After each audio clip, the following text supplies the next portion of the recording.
Hello, welcome to my poster on the recurrent hybridization to introgression in yeasts from the tropical Americas, where we study hybrids as they are very important to shape the ecology and evolution from plants to humans. From flowers of the Lianthus genera to sunkeys, it's well known that hybrids have existed and they have modified the evolution throughout the eukaryotic tree of life.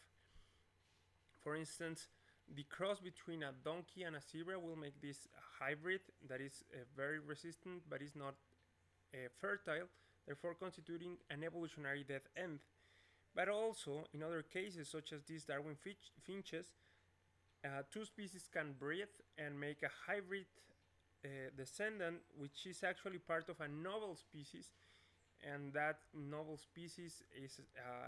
fertile already and it's around, and that's another possible consequence of hybridization. In our own species, we know there are a lot of genes that were introgressed from Neanderthals and Denisovans into Homo sapiens, and modern humans have uh, signatures of ancient hybridization between different Homo species. In the fungi, we are very interested in Saccharomyces genera, which is also known for its Saccharomyces pastorianus hybrid, which is the cross between two different Saccharomyces species that make up the strain that is used for lager beer fermentation. We believe that hybrids can be studied at the population level in agave fermentation because this habitat occurs at the limit of anthropogenic and mega diverse natural contexts. As you can see in the image here, fermentation tanks are surrounded by animals, by people, by plants, by insects, by fermented agave, and eventually, a couple of times a month maybe, these tanks are filled with agave cooked stems, and these spines are put into the agave tank, and then whatever microbes are around, they will carry on the fermentation. And our previous research shown that both Saccharomyces cerevisiae and Saccharomyces paradoxus coexist in agave fermentation, and not only that, but also that the Saccharomyces cerevisiae in these fermentation tanks have a very steep geographical stratification as well as recurrent introgression, as we can see in this model that we can discuss further if you're interested. We showed that different lineages of Saccharomyces paradoxus, here indicated in the bottom of this cartoon tree, have introgressed genetic material into different strains within the tropical Americas Saccharomyces cerevisiae lineage. Some of those introgressions affect strains from the French Guiana and Mexican agave, and some of them only include strains from Mexican agave 1, which is the one of the two clades present in agave fermentation. So with this in mind, we checked whether we had hybrids in fermentation tanks, and we surprisingly discovered that there were a lot of them, and they accounted for more than 10% of the hybrids within fermentation tanks and surrounding natural areas. As you can see, only in the center and in the west part of the country is where most of the hybrids were found, while in the south and in the west and in the east there are no hybrids at all.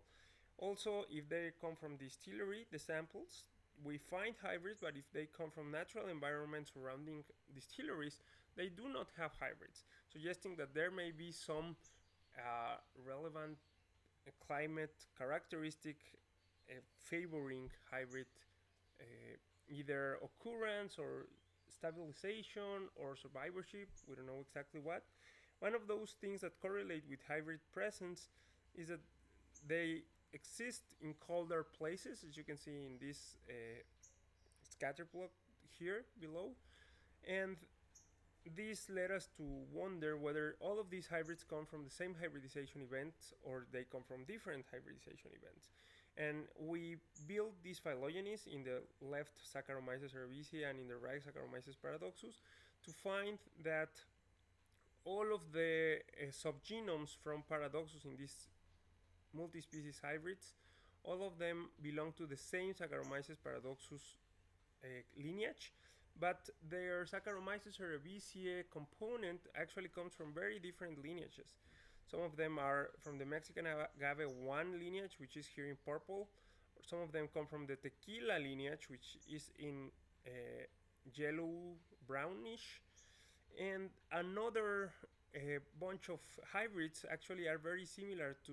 some currently existent Saccharomyces cerevisiae from the Mexican agave 2 lineage, which are the green points. And as you can see, they're not the same Mexican agave 2 strain. There are different lineages even within that clade. So we made these plots. You can see in the where we depict how a chromosome looks like, and you can see the first example has a lot more Saccharomyces paradoxus alleles than cerevisiae, and in the middle in gray you can see that these chromosomes are mostly heterozygous and they have a 1-to-1 ratio in the alleles of both species, but in the red one you can see twice as much Saccharomyces cerevisiae and then Saccharomyces paradoxus genotypes within the same hybrid. When we saw this, we realized that we have what you can see in the left part of the figure, which is that we have different proportions of Saccharomyces cerevisiae and Saccharomyces paradoxus that go from 50-50 to only 100% Saccharomyces paradoxus to almost 100% Saccharomyces cerevisiae, suggesting that the hybrids coexist with introgressed cerevisiae, as well as a lot of intermediate states that include the first F1 hybrids as well as the F2 back cross and a couple of more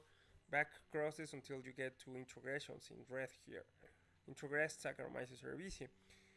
I told you that these hybrids were likely adapted somehow to distilleries. We have some clues. Agave fermentation media is very, very, very abundant in furfural, which is a fungicide. It doesn't allow fungi to grow as well as they do when it is not present. And as you can see, hybrids can do as good as Saccharomyces cerevisiae in furfural as opposed to Saccharomyces paradoxus, while the opposite happens in raffinose, where hybrids can do as good as paradoxus but not as good as cerevisiae, suggesting that the hybrid vigor is actually helping somehow the hybrids to overcome the harsh environment in which they occur. If I could point you to some take-home messages, they would be that we uncovered the hybrid zone associated to agave fermentation, that the genomic structure of these hybrids suggests different staging from hybridization to introgression, that along with the fact that we know that multiple pulses of introgressions have occurred, it means that there are recurrent cycles of hybridization to introgression in these lineages. These hybrids resulted from multiple hybridization events, and they may be adapted to anthropogenic and natural environments. I just want to thank Cabana and the ISCCB for helping me be here, and thank you for your comments and questions, which I expect to read in the platform.